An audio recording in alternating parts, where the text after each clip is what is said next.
All right, welcome back. Thanks for logging on and tuning in. If you haven't already, hit that like button and subscribe. That way you can keep coming back over and over to hang with us and our fantastic creative guests in the arts and entertainment world. I'm Allison Ingraham, and right now we are at the Utica Public Library. We're hanging with Jester Jim. Love that guy! Yay! Oh, Jester Jim has been voted the best family show by Entertainment America, and he performs over 300 shows a year, performing at schools, libraries, and festivals. So thanks for hanging with us. You did your research before you had me I did. All right. So tell us about yourself and how you got into being a jester. What was your inspiration? Well, all right, so it goes way back to my 13th birthday. My mom got me my first set of juggling balls for my 13th birthday, kind of as like an add-on, like little gift, like, oh, that might be fun. I think she got them at a dollar store. Learned to juggle, started doing it, and then people asked me if I knew, or excuse me, my girlfriend at the time, now my wife, actually asked me at about age 14 to open up for a magician. So I was just there keeping the kids in their seat while we were waiting for the magician to show up. He never showed up. People thought I was the show, started performing at birthday parties and stuff, and then here I am 18 years later, 19 years later, still doing it full time. That's incredible. So how much time do you spend practicing, and do you need to like come up with new stuff to keep it fresh? Yeah, I mean, I would love to lie to you and say I practice 5 hours a day, but I actually don't do much practice during the summertime. This is my touring time. This is when I'm doing the bulk of my shows.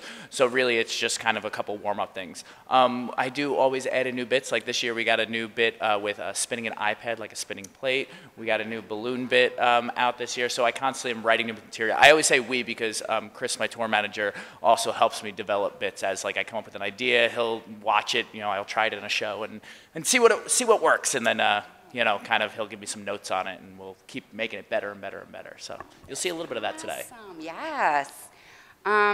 Is your show interactive? How do you make it interactive? Yeah, so there's at least 6 different times that I use people in shows. Actually, I think that's in my contract that I won't perform for less than 6 people. And that's not a vain thing, that's just that I need 6 people in the show to help out with different bits of the show. I guess we could do it less than 6, but the same person would have to help more than once. Right. But good thing is, like Utica Library, we get a good amount of people. So that's awesome. Good. Yes. Describe how you feel when you get excitement from your audience.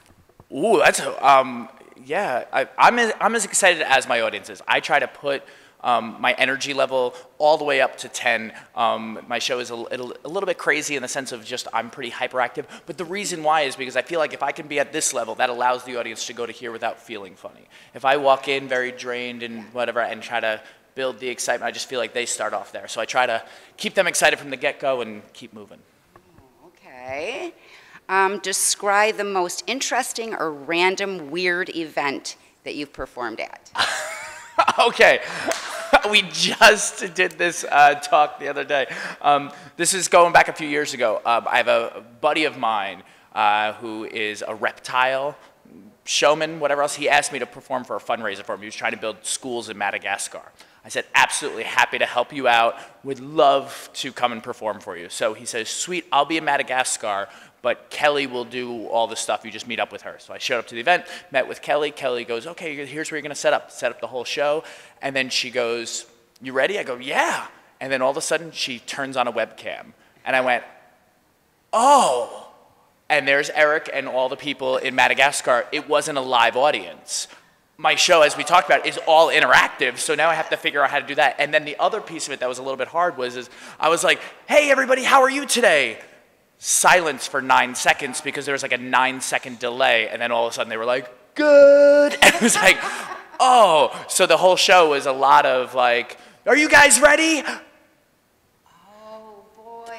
Yeah! Like, it It was a really long pause. So that was probably the most interesting show that I ever had to do because I didn't know going into it that it was going to be a live webcam thing with no live audience, but a lot of fun to do and a great experience. But also things like being hired by Home Depot and just to do a grand opening. People don't really know you're there, so you're kind of like walking up and down the aisles, just like juggling random hammers and different things like that. Yeah, so there's a lot of fun in my business. Awesome, really. What are some of your inspirations in this industry? Wow, inspirations. I love watching a lot of YouTube and watching my favorite things. I grew up on Penn and Teller, were huge for me. I grew up watching a lot of Broadway shows. Like I would go. My mom always told me that I was the kid that said, not like I don't know what I want to do when I get older, is that I wanted to do everything. Like I always saw people and I'd be like, I could do that, I could do that. And I think that's why, my show, as much as I do juggling and I do some balancing, I also do beatboxing, I do some music stuff. I do a wide range of things, balloons, all because I like to do everything. Jack of all trades type of guy. That's cool. What's the most favorite part of your show? Ooh, my own show, my favorite? I like it all. What do I mean? There's not a favorite, I guess the iPad spinning bit now is one of my favorites because it's completely original. Like juggling balls, other people have juggled balls before, or done the bowling clubs or the rolla bola stuff. The bits are unique to me that I do and the jokes, but people have done that type of stuff before. However, the iPad spinning was really kind of organic. Like I was trying to spin one on my finger on Instagram, and then people were kind of like, oh, it's fake. So I decided to do it in a show, and the reaction I got from the crowd was so cool. So then I started spinning it on a stick, and I've just never seen anybody else do that. I don't know anybody else who does it, and if anybody else does it, you stole my bit. You stole it. No. So I think that's why I love it so much. If you could pick a hashtag that best describes what it would be, what would it be and why? Oh, so like about myself? Or about anything, like, hashtag Jester Jim. Come on, let's make it a thing. Hashtag Jim spins iPad. I don't know. I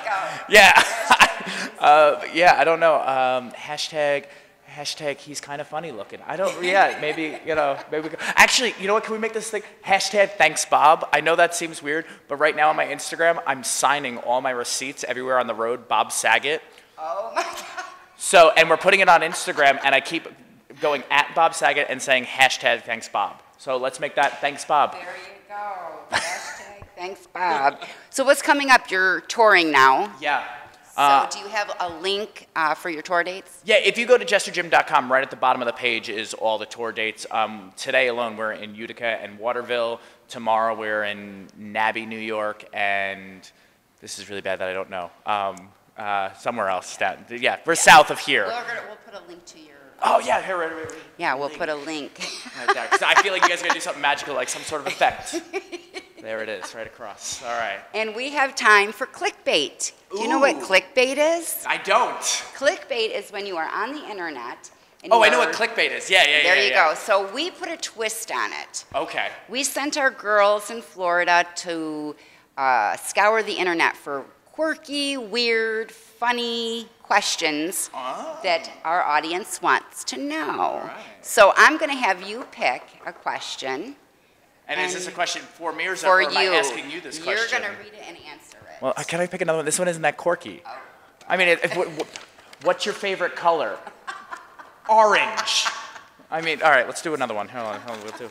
Yeah. If you were sent to space, if you were sent to space, what 3 for 1 year things would you bring? For 1 year, if you were sent to space. What 3 things would I bring for 1 year? Yes. Okay, all right, I got it. Sorry, I can read fine. It's the writing. All right, sorry. So, all right, I'm going to space for a year. What 3 things do I want to bring? Food, water, clothing. That's like a really generic answer. But if those things are like implied, I would want to bring the internet. Because I love social media. I would want to bring probably some sort of juggling props and a deck of cards. That would be huge, because despite that I do know magic in my show, I really actually like practicing card magic and fun stuff like that. Cool. Yeah. We have time for one more? Yeah, one more. Let's do it. All right. What's the last Facebook meme you saw that made you laugh out loud? I don't know if you guys would get this. I like to work out a little bit. I do some CrossFit stuff. So on the internet, there was this thing of the new CrossFit competition just was released on Netflix, and like it just had a whole bunch of the athletes like, just going, yeah, yeah, and it said like, when you find out CrossFit's on Netflix. Yeah. I don't know. That one made me laugh a lot out loud. Is that dorky? That's probably dorky, but that's all right. Well, guys, it's been a blast. We've had so much fun hanging with Jester Jim today. I am Allison Ingraham, but before we go, we would like to thank our partners at Famous Faces and Funnies, Off the Chain Radio with Yvonne Mason, Space Coast Comics, the Florida Book News, Wordfire Press, and our great friends at Summon Unique Magazine. These are the folks that share our videos all over the World Wide Web, and we hope you will too. Don't forget to hit that like button, leave a comment, let us know what you think of today's show and our guest. You can also check our guest links below. Remember to subscribe, log in, and stay tuned to see who we're hanging with next. Just did that all without that was great. Yeah, it was good. You got it all in. Woo!